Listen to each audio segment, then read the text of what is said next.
नमस्कार, मैं हूं रूपा पंडित और आप देख रहे हैं कारा न्यूज। भारत एक ऐसा देश जिस देश में सभी जाति, धर्म, पंथ के लोग और कई बोली भाषाओं के लोग रहते हैं। भारत के महाराष्ट्र में, महाराष्ट्र के विदर्भ में और विदर्भ के नागपुर में है पवित्र दीक्षा भूमि। इस दीक्षा भूमि में भारत के हर कोने से लेकर तो अंतर्राष्ट्रीय स्तर से लाखों अनुयायी अभिवादन करने उप राजधानी के दीक्षा भूमि पर रहते हैं।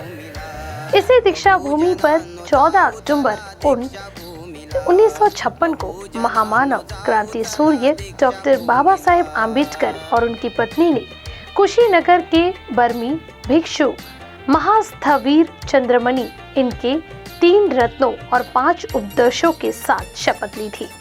इस वर्ष दीक्षा भूमि में 67वां धम्म चक्र प्रवर्तन दिवस बड़े ही हर्षोल्लास के साथ मनाया जा रहा है। दीक्षा भूमि एक आस्था और श्रद्धा का केंद्र बना हुआ है। दीक्षा भूमि की और क्या विशेषताएं हैं, आइए देखते हैं कारा न्यूज के स्पेशल स्टोरी में। विश्व के कई देशों एवं भारत के हर राज्यों से बौद्ध अनुयायी बहुत बड़ी संख्या में हर साल दीक्षा भूमि नागपुर आकर धम्म चक्र प्रवर्तन दिवस 14 अक्टूबर को एक उत्सव के रूप में मनाते हैं। साथ ही बौद्ध धर्म ग्रहण भी करते हैं और जीवन को नैतिकता, समानता, बंधुत्व, न्याय को शामिल करने का संकल्प लेते हैं। ये त्योहार व्यापक रूप से डॉक्टर बाबा साहेब आम्बेडकर के बौद्ध अनुयायियों द्वारा मनाया जाता है। डॉक्टर बाबा साहेब आम्बेडकर ने यह दिन बौद्ध धम्म दीक्षा के लिए चुना, क्योंकि इस दिन ईसा पूर्व 3री सदी में सम्राट अशोक ने भी बौद्ध धर्म ग्रहण किया था। तब से यह दिवस बौद्ध इतिहास में अशोक विजयदशमी के रूप में जाना जाता है। डॉक्टर बाबा साहेब आम्बेडकर ने 20वीं सदी में बौद्ध धर्म अपनाकर भारत से लुप्त हुए धर्म का भारत में पुनरुत्थान किया। इस त्योहार में विश्व के प्रसिद्ध बौद्ध व्यक्ति एवं भारत के प्रमुख राजनेता भी शामिल रहते हैं। धम्म चक्र प्रवर्तन दिन के अवसर पर दीक्षा भूमि पर प्रतिवर्ष हजारों लोग धर्म परिवर्तन कर बौद्ध धर्म मनाते हैं।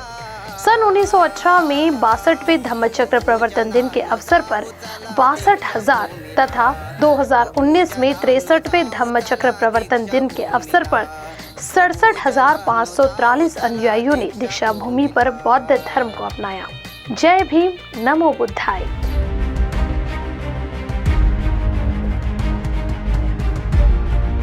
नागपुर की यह वही दीक्षा भूमि है जहां पर 14 अक्टूबर सन 1956 को डॉक्टर बाबा साहेब आम्बेडकर और उनकी पत्नी ने कुशीनगर के बर्मी भिक्षु महास्थवीर चंद्रमणि इनसे 3 रत्नों और 5 उपदेशों की शपथ ली थी।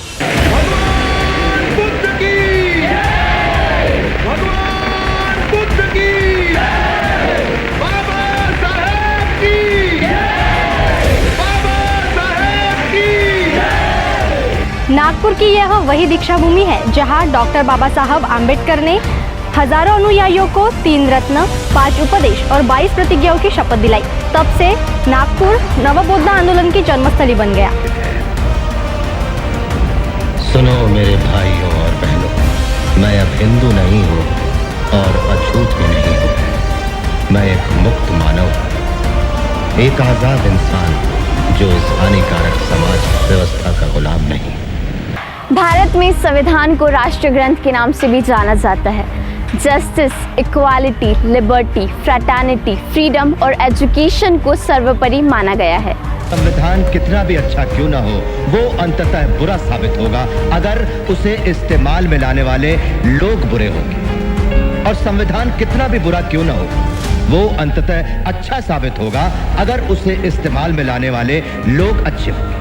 दीक्षा भूमि परिसर में ये जो महाबोधि वृक्ष जो दिखाई देता है, इनकी 3 शाखाएं थी, श्रीलंका, बोध गया और उसके बाद नागपुर के ये दीक्षा भूमि।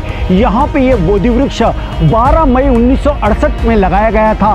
55 वर्ष का कार्यकाल हो चुका है। 67वां धम्म चक्र प्रवर्तन दिन पूरे भारतवर्ष में नहीं बल्कि पूरे देश और दुनिया में मनाया जा रहा है। हर वर्ष नागपुर के इसी ऐतिहासिक दीक्षा भूमि पे हजारों के लाखों की तादाद में अनुयायी आते हैं और यहाँ पे अभिवादन करते हैं और जय भीम के नारों से ये पूरा परिसर सराबोर हो उठता है। नागपुर के दीक्षा भूमि परिसर से मैं जिया यादव, मैं जिगीशा बुंदेले, मैं संपदा गौरकर, संजय मीरे, कारा न्यूज़ नागपुर। जय